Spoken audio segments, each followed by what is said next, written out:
102, Shiur 67. Hine yimatse ge'e. Il y a des personnes qui ont de la gava. Echad shiashov belivo. שכיוון שהוא ראוי לתהילה והוא מיוחד ורשום במעלות לפי כמראו גם כן שנאי בדרך מיוחד. On avait terminé hier qu'il y a des personnes qu'ils se sentent tellement élevés, alors ils pensent qu'on leur doit tout. Hier soir, à 3h du matin, j'ai un appel d'Atsala à quelqu'un qui se sentait mal. Alors on est parti, on l'a aidé.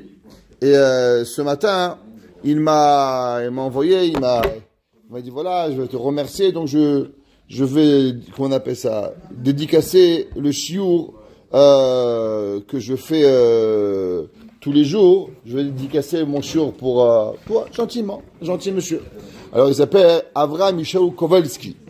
Dans ce shiur, il a ramené un Mahamar de la Gemara que je vais partager avec vous à propos de ça. Qu'est-ce que ça veut dire la définition de la Hanava, de l'humilité, à l'inverse de l'orgueil? Alors il a dit que c'est marqué dans le Pasuk, Rosh, la Gemara dans Dafayoumi aujourd'hui Dafyoud, elle dit Rosh, Bessamim Rosh. La Gemara dit Bessamim, Rosh, Mordéror. La Gemara a dit que ça veut dire Bessamim, Rosh, Mordéror. La Gemara a dit que les Bessamim, une des Bessamim, il s'appelle Mordéror. Mordéror, c'est le nom. Et la Gemara a dit Mardachia. C'est quoi Mardachia? La Gemara a dit Remez Mardachia Mordechai. Son père, il a dit, qu'est-ce que ça veut dire Bessamim Rosh? Il dit, le mot Bessamim, ça provient du même mot que Bashamaim. C'est les mêmes lettres. Seulement, on les change. Bessamim, Bashamaim. Et il a dit, qu'est-ce que ça veut dire Rosh? Il dit, la question qu'on se pose tous, c'est qui est dans le ciel une grande personne? Chacun veut savoir, comment tu es grand chez Dieu? Qu'est-ce que tu dois faire pour pouvoir être une grande personne chez Dieu? Il a dit mort d'error. Mort, c'est un monsieur. D'error, c'est la liberté. D'error, ikra, la liberté. Il dit c'est port d'error. Il vole, il est libre. Il dit une personne qui est capable d'enlever les difficultés à un homme et qui leur donne le cœur léger. Que quand le gars, tu le rencontres, il est libre. Bashamaim Rosh, lui, cette personne, elle est grande. Ça veut dire que le but, c'est quoi la différence entre le humble et l'orgueilleux? Le humble, il s'est enlevé les soucis. L'orgueilleux, il t'en rajoute. Non seulement tu en as les siens, mais en plus quand tu le vois, il t'en rajoute. Comment il te parle, comment il te traite, il t'éclate. Ce qu'il a dit le Ramchal hier, qu'il y a des gens, comment ils nous parlent, comment ils nous traitent, ils nous font sentir tellement durs. À l'inverse, Moshe Rabbeinu, qu'est-ce qu'il avait? Moshe Rabbeinu, il était l'homme qui pouvait supporter, il dit Rashi, Sovel imol chavero, celui qui pouvait supporter la difficulté. La parasha de cette semaine, Moshe Rabbeinu va mériter le royaume de tout clan d'Israël. Pourquoi? À cause qu'il a vu ses frères en difficulté et il est allé avec eux et il a porté avec eux. Il a été sauvé imol chavero. Il est allé et travaillé avec eux. Ça veut dire, il y a Hazve Shalom de prendre un juif et de l'écraser. Il faut toujours, par tous les moyens, tu vois un juif, aide-le pour pouvoir l'aider. Le Rav Kovelski, il a raconté qu'un jour, il y a un juif, il est arrivé dans une ville. Et dans cette ville, il a passé là-bas 3 jours pour ramasser l'argent. Pendant 3 jours, personne ne lui a dit bonjour. Personne ne lui a dit au revoir. Personne lui a proposé ni à manger, ni à boire. En partant, après 3 jours, il est allé dans le Beth Midrash, il a pris la plus grande Gemara.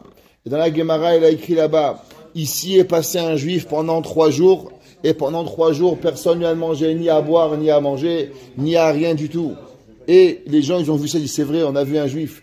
La honte, Rabotaï, quand on voit un juif, ça fait partie de l'humilité. On voit un gars qu'on ne connaît pas. Shalom Aleichem. Comment vous vous appelez? Béni. Est-ce que je peux vous inviter à la maison? Non, je mange chez monsieur Rahamim. Monsieur Akiva. Est-ce que je peux vous inviter? Les gens, des fois, ils n'aiment pas, ils croient qu'on les saoule. Mais ça fait partie du juif. Le Rambam, il écrit dans le Chot Rambam, dans le Chot Tzedaka, il dit, Lo Ra'inu. On n'a jamais vu. Velo Shamanu. On n'a pas entendu une ville où il y avait des juifs, où il n'y avait pas des gens qui s'occupaient de la tzedaka.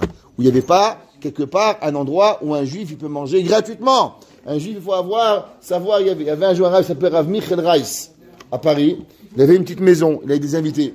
Jusqu'à un moment, tellement il avait des invités, qu'il a dû déménager de maison. Parce qu'il y avait trop d'invités chez lui. Il habitait en face. Et un jour, lui, il mangeait. Là-bas, sa femme a cuisiné pour tout le monde, et il mangeait lui aussi. Et il y a un pauvre, il est arrivé, il dit, voilà, ça fait 2 jours que je suis là. Est-ce que tu crois que le patron de la maison, il va m'en vouloir? C'était lui, le patron, il savait pas. Est-ce que tu penses que le patron, il va m'en vouloir, que je reste un jour de plus? Il dit, regarde, moi, ça fait 30 ans que je suis là, on m'a jamais rien dit. Les gens savaient même pas à quelle heure appartenait la maison, et ils mangeaient gratuit. Vous imaginez?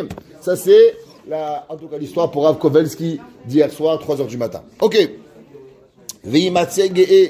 Et là, on continue en bas, deuxième paragraphe. Ouais. Il y en a qui pensent à cause qu'il a de grands titres. Monsieur, comme j'ai expliqué hier, le docteur, professeur de l'université. Alors on voit tout. Sarir chez Marguiz Ares. Il faut que le monde entier, il va et que tout le monde parle de lui et que tout le monde sait qui il est parce qu'il a un titre de Madame de Pompadour.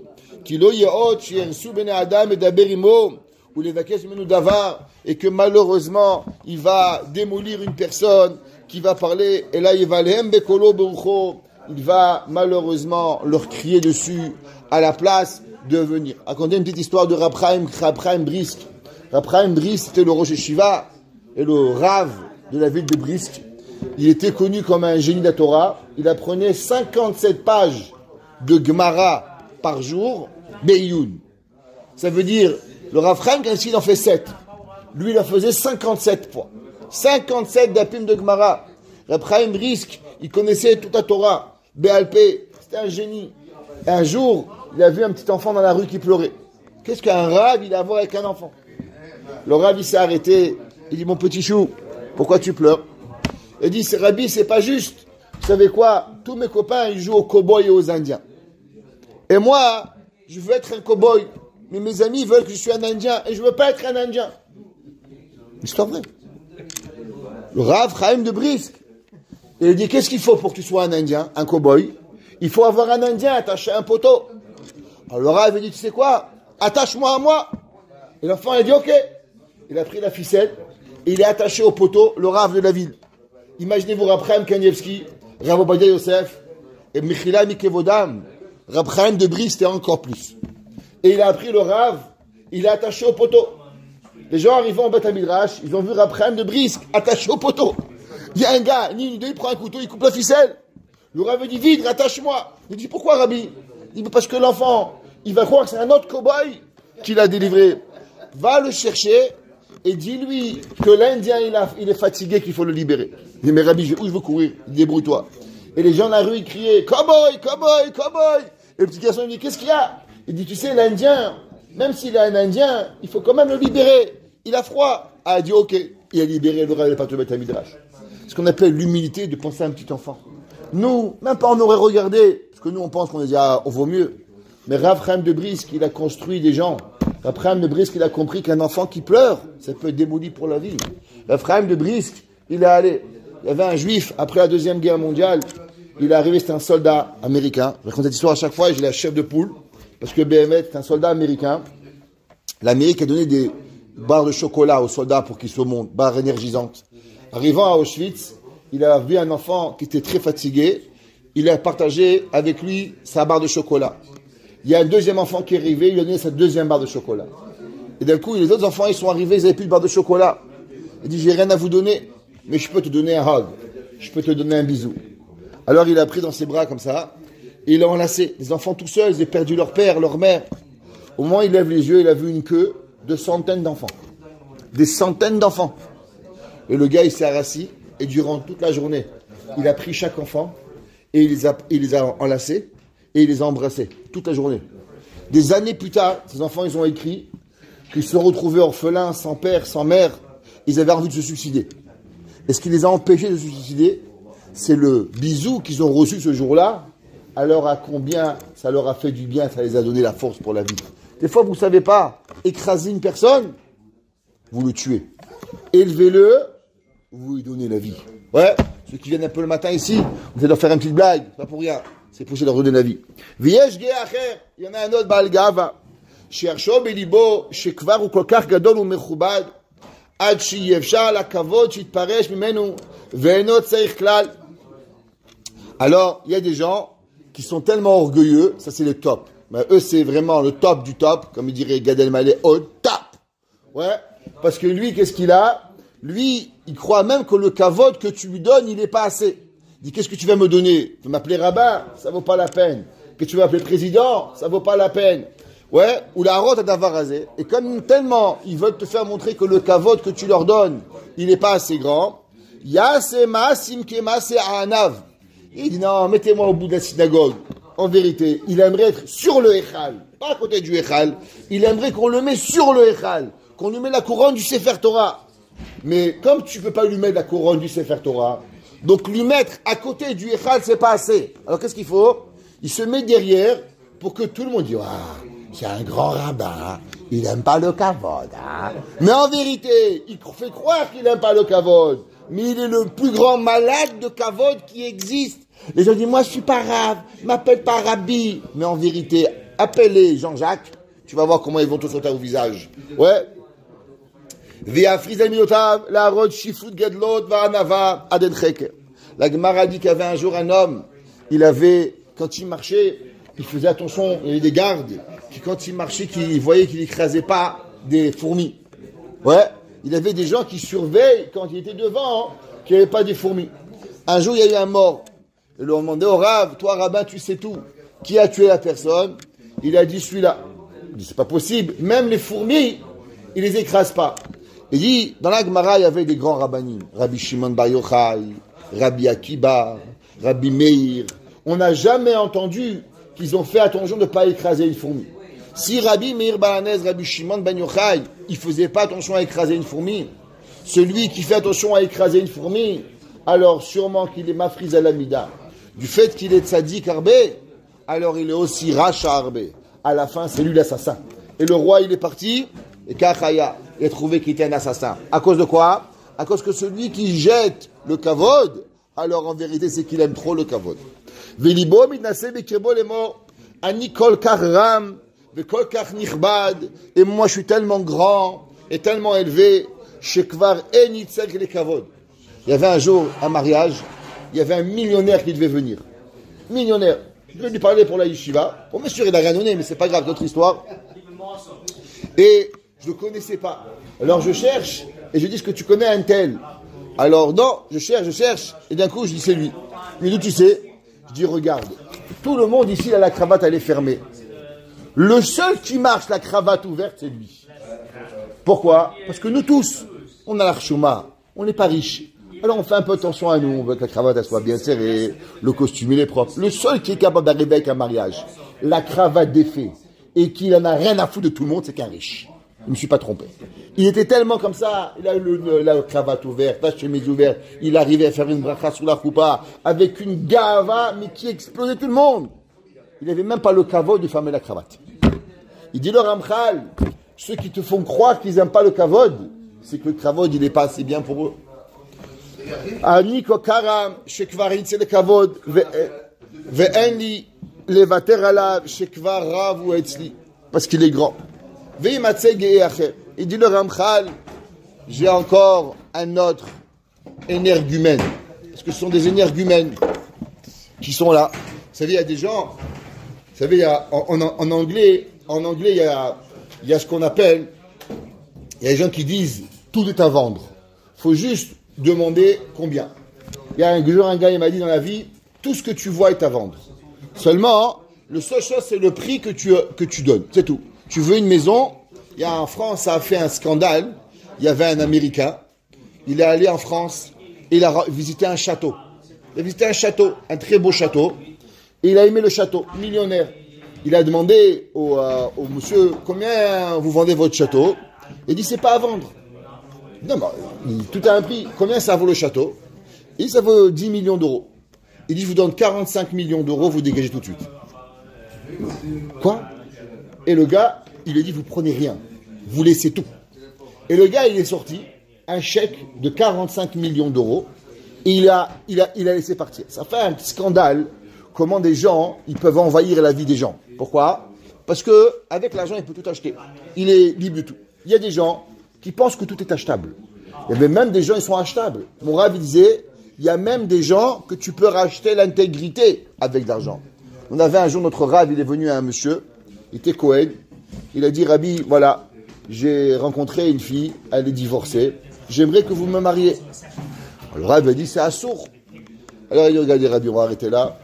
J'ai une petite enveloppe de 10 000 euros. On règle l'histoire. Il a dit, écoutez, c'est assourd. Il dit, bon, regardez, j'ai une autre enveloppe ici, avec 100 000 euros. Vous me mariez. Il a dit, écoutez, ça suffit là, c'est assourd. Il dit, non, regardez, Rabbi, on va arrêter là. C'est une mallette. Là, ouvert, il y avait 1 million d'euros.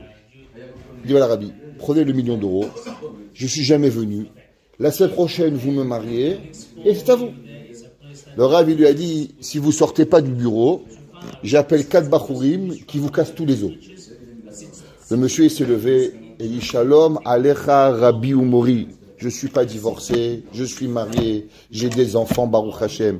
Je cherchais juste à trouver un Rav qui n'était pas achetable. J'ai rien besoin, Baruch Hashem.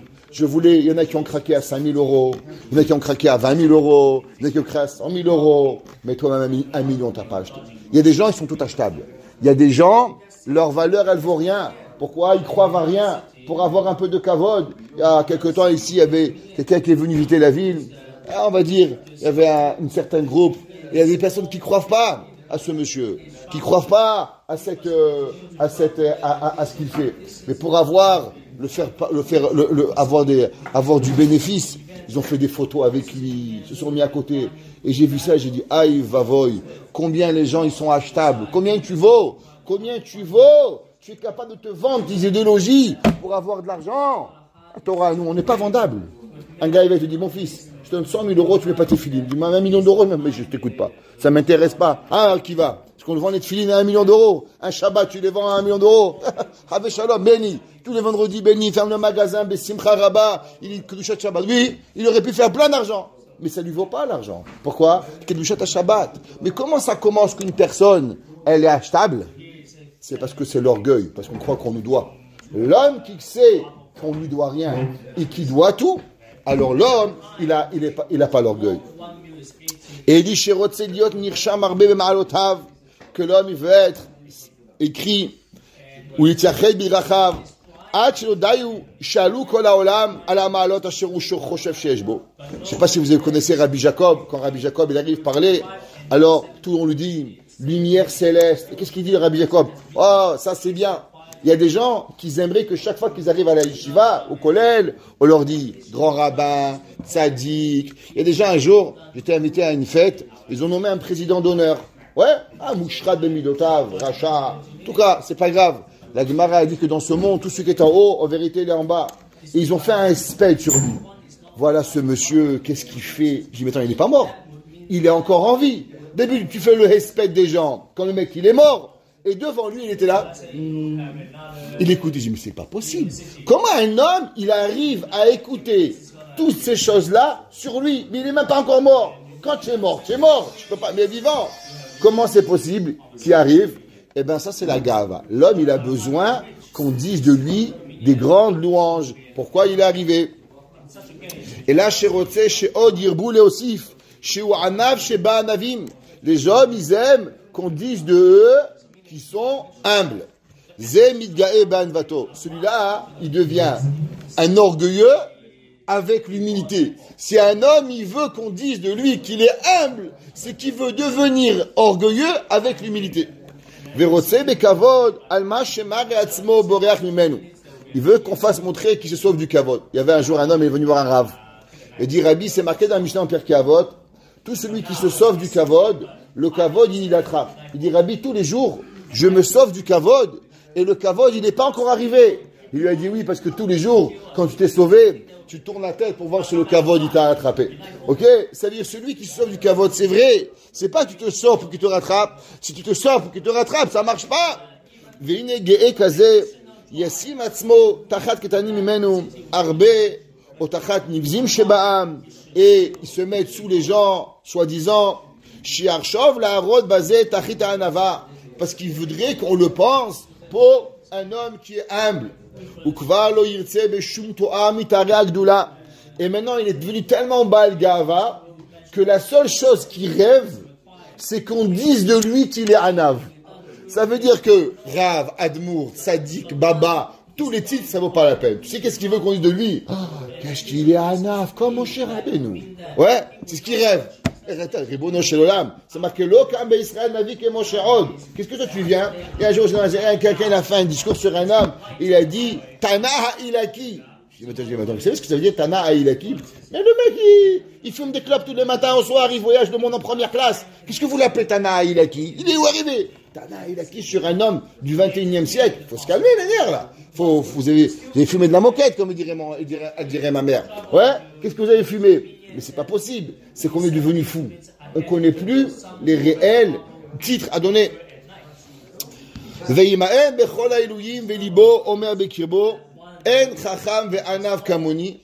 n'y a pas un sage comme moi. Il n'y a pas un âme comme moi. Bechol haaretz. Il y avait un jour, il y avait un rav dans une ville, c'était un grand Baal Machloket. Et il est venu voir Rabbi Nachman de Breslev. C'était il y avait dans la ville un autre rav. Et le Rav dit, Rabbi, ce Rav-là, il me fait beaucoup de tsarot. Chaque chose qu'il fait, avec sa gava, il est bémet, il amène beaucoup de machloket dans la ville. Rabbi Nachman de Breslev, il lui a dit, c'est simple. Chaque halakha qui dit, tu dis l'inverse. Il dit, mais Rabbi, c'est pas du jeu. Il dit, je t'explique. Tout ce qu'il dit, tu dis l'inverse. Il est tellement Baal Gava qu'il peut pas avoir bémet le émet. Parce que le Baal Gava ne peut pas être Mekaven ou MS.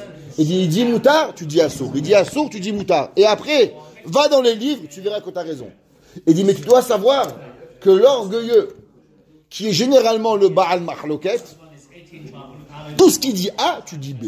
Tout ce qu'il dit C, tu dis A. C'est comme ça. L'inverse de ce qu'il dit. Il n'y a pas à discuter. Pourquoi? Parce qu'il ne peut pas arriver à être Mekaven ou Emet. Moshe Rabbeinu, pour que la Torah lui parle, c'est marqué Va'ish Moshe, Anav Mikol Adam. Moshe Rabbeinu, pourquoi la Torah s'appelle Torah de Moshe? Elle ne s'appelle pas Mechila, Torah d'Israël, Torah de Rahamim, Torah de Binyamin, Torah d'Akiva, ça s'appelle pas. Ça s'appelle Torah de Moshe. Ah, Moshe. Pourquoi ça s'appelle Torah de Moshe? Parce que Moshe, il a mérité ce titre-là à cause qu'il s'est appelé Eved Hashem, serviteur d'Akadosh Baruch Hu. Rabbi Nachman de Breslev, il dit, un homme qui est orgueilleux, tout ce qu'il te dit, sache, fais l'inverse. Tu vas toujours trouver que tu as raison. Pourquoi? À cause que la gava égale machloket, machloket est égale kfira dans Akadosh Baruch Hu. Et automatiquement, te casse pas la tête. Toute personne qui est orgueilleux, tout ce qui te dit, fais l'inverse. Et tu seras toujours matzia dans ta vie. Atkama la gava, elle est terrible, l'homme. On raconte le Hatam Sofer, il avait 2 gendres. Un gendre qui travaillait, qui n'était pas un rabbin, et un autre gendre qui était un Talmid Chacham. Quand il avait une question, il allait toujours voir le gendre qui travaillait. Qui n'était pas un Talmid Chacham. Alors un jour, le gendre qui était au collège lui dit, Rabbi, je ne comprends pas. Chaque fois que vous voulez avoir une question, vous allez voir mon beau-frère. Pourquoi jamais vous venez me voir à moi? Moi aussi j'ai des choses à dire. Quoi, toujours là, moi aussi j'aimerais que vous me posiez une question, on débat du sujet. Je comprends, l'autre il sait bien parler, mais moi ça me ferait plaisir qu'on débat au moins que du sujet. Il dit, t'as raison, mais regarde. Quand je ne vais chez les gens demander une question, je veux savoir la vérité, ou oui ou non. J'ai pas trop le temps. Et alors pourquoi chez l'autre? Et dit, l'autre est tellement balgava, tout ce qu'il dit, je fais l'inverse. Je suis sûr d'avoir raison. Il dit, toi, peut-être tu auras raison, peut-être tu auras tort. Mais lui, j'ai pas un doute. C'est certain que lui, il va avoir tort. Donc tout ce qu'il me dit, je fais l'inverse, je suis sûr de ne pas me tromper. Ok? Comme c'est que le Khatam Sofer, il a dit, l'homme, il doit savoir à qui demander les questions. Des fois, tu demandes à un gars, tu demandes si c'est vrai, si c'est faux.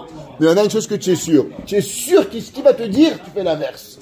Et au moins, tu vas avoir le émettre pour pouvoir arriver. Yaakov Avinu s'est marqué qu'il a dit que Tayag mitzvot shamarti, ouais, velo lamati mima'asav haraim de Lavan. Im Lavan garti, j'ai habité avec Lavan.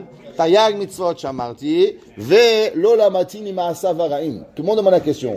Si Yaakov il a gardé Tayag mitzvot, alors c'est sûr que quoi? Qu'il n'a pas appris des mauvaises actions de Lavan. Alors pourquoi la Torah a dit j'ai gardé les 613 lois et j'ai pas appris des mauvaises actions de Lavan? C'est normal, non? C'est répétitif. Ils disent les Baal et Moussar, non. Parce qu'en vérité, il y a 2 façons de devenir une bonne personne. Il y a des gens qui deviennent, par exemple, ils ont un père alcoolique. Alors ils ont tellement peur de l'alcool qu'ils deviennent anti-alcool. Il y a des gens qui ont une mère qui était dépensière. Alors, ils ne veulent pas dépenser l'argent. Pourquoi? Parce qu'ils veulent aller à l'inverse. Il y a des gens qui ont une femme qui est sale, alors ils deviennent très propres. Il y en a des gens qui ont un père XY, chacun avec ses problèmes, alors automatiquement, il fait l'inverse. Non, pourquoi devenir une bonne personne? Parce que tu as fait l'inverse de ton père, l'inverse de ta mère, l'inverse de ton frère, l'inverse de ton beau-père, et tu t'es créé à la négativité une bonne personne. Il a dit, Yaakov Avinu, j'ai vécu avec Lavan, le plus grand des escrocs. Un homme qui vit avec Lavan, le roi des escrocs, ouais, l'homme qui vit avec Lavan, généralement, tu n'as tellement pas envie de devenir un escroc, tu deviens une bonne personne. Il dit, Yaakov, moi je suis devenu une bonne personne, pas parce que je suis devenu à l'inverse de l'escroc, seulement je suis devenu une bonne personne parce que j'ai écouté la Torah. Tarian mitzvot shamarti, j'ai gardé les mitzvot. Velo lamati mima savaraim. Mais je suis pas devenu une bonne personne pour faire l'inverse de l'escroc. Je suis devenu une bonne personne parce que je suis devenu une bonne personne. Il y a des gens, même donner ce zérout à ces voyous, de devenir à l'opposé de eux, parce que eux, ils vont nous apprendre quelque chose. S'il y a un trop grand zérout qu'on peut leur donner, dit la Torah, on doit devenir des bonnes personnes. Donc tu dis, mais c'était Sharim, tu dis, mais c'était Pirkei Avot, parce qu'on apprend le Chot Tzadikim, parce qu'on apprend Chumash Rashi, parce qu'on apprend la Parasha, parce qu'on apprend la Torah, et les Shemot Bnei Israël, chaque mot de la Torah, on apprend le Rambam, on apprend la Gemara, on apprend la Mishnah. C'est ça qui nous rend des bonnes personnes. Ça, c'est pas parce qu'on va voir des mauvaises personnes, des mauvais comportements, alors on va devenir avant de devenir de bonnes personnes. L'homme, une chose qu'elle est sûre, c'est que l'homme, il doit s'éloigner de tout son possible, de toute personne qui est orgueilleuse, parce que ceux qui sont orgueilleuses, généralement, ce sont des Baal Machloket, et les Baal Machloket sont des gens orgueilleux. Pourquoi? Parce que pour se bagarrer, il faut refuser l'opinion de l'autre. Parce que tu penses que tellement tu as raison, que tu n'acceptes pas que peut-être il a raison. Normalement, c'est quoi? Lui pense A, moi je pense B, et entre A et B, on fabrique C. C'est que ça arrive. Mais les Baal et Machloket, ils pensent tellement que toi, non seulement tu n'as pas le droit de penser, mais en plus, si tu penses et tu donnes ton opinion, tu es déjà un rachat. Qu'est-ce que j'ai fait? Comment tu oses réfléchir à l'inverse de moi? Bon. Croyez-moi, ça en arrive beaucoup des personnes qui veulent, et ils sont prêts à dépenser des millions, ils sont prêts à dépenser des sommes folles pour prouver qu'ils ont raison. Et ça, c'est ce qu'on appelle des Baal et Machloket, qui sont des Baal et Gava. Moshe Rabbeinu, regardez Korach. Korach, il a discuté sur Moshe Rabbeinu. Il a dit que Moshe Rabbeinu n'était pas un vrai, que Dieu n'existait pas, que Aaron n'était pas Kohen. Qu'est-ce qu'il a fait, Moshe Rabbeinu? Il s'est levé et il est parlé d'Atan Va'aviram. Moshe Rabbeinu lui-même va aller les voir. Pourquoi? Il dit peut-être quand ils vont voir que moi, je m'abaisse à les écouter et je vais leur parler, pas que je les convoque chez moi, que moi je vais chez eux, du fait qu'ils vont me voir moi-même essayer de les comprendre, peut-être que je vais arriver à leur donner un petit peu d'humilité pour pouvoir y arriver. Et en fin de compte, il n'a pas réussi. Mais on voit que Moshe Rabbeinu, il est arrivé. C'est marqué, la Gemara a dit, c'est marqué à la Torah que Dieu a dit, Naaseh Adam, faisons un homme. La Gemara dit, pourquoi c'est marqué Naaseh Adam? La Gemara dit, de là, on apprend que Akadosh Baruch Hu, il veut que le grand, il demande conseil au petit. Que Dieu, il demande des conseils aux malachim. La Gemara, c'est marqué dans les Mefarshim, mais je ne comprends pas. C'est terrible, ça. Parce que de ce pasouk, ça a l'air comme si que Dieu, il avait besoin de demander aux anges de faire ou de ne pas faire. On crée un doute dans la Torah. C'est marqué dans les Mefarshim, dans le Kabbalah, que Dieu, il a dit, vaut mieux qu'un homme, il ne comprend pas bien la Torah, mais celui qui voudra comprendre, il va comprendre l'importance de l'humilité, que d'écrire un pasouk, que ça sera clair, mais on n'aura pas appris la morale la plus importante, l'humilité. Je vais écrire un pasouk qui sera problématique, que les gens vont se tromper, mais au moins ceux qui voudront, ils pourront comprendre bien, et ils auront la meilleure leçon. Que Dieu, il a demandé aux petits, si un jour, vous voyez une personne autosuffisante, qui a besoin de personne, qui connaît tout sur tout, qui sait tout sur tout, qui refuse qu'on écoute, donner un conseil, éloignez-vous. Danger. Une personne qui te dit, Israël Meir, explique-moi, à qui va, peut-être que tu peux m'aider dans telle chose. Il a l'écoute, il a l'humilité de savoir qu'il n'est pas, je n'ai pas dit qu'il est une bonne personne, mais Dieu n'est pas une mauvaise personne. Déjà, c'est une personne qu'on a déjà une opportunité pour pouvoir parler. Le Kadosh Baruch Hu nous donne une opportunité de savoir écouter, de savoir comprendre, de ne pas être orgueilleux, d'avoir les outils pour pouvoir arriver à l'humilité. Arriver à l'humilité, c'est difficile, mais au moins d'avoir l'outil nécessaire pour ne pas arriver à la Geva. Baruch Hanai Leolam. Amen ve Amen.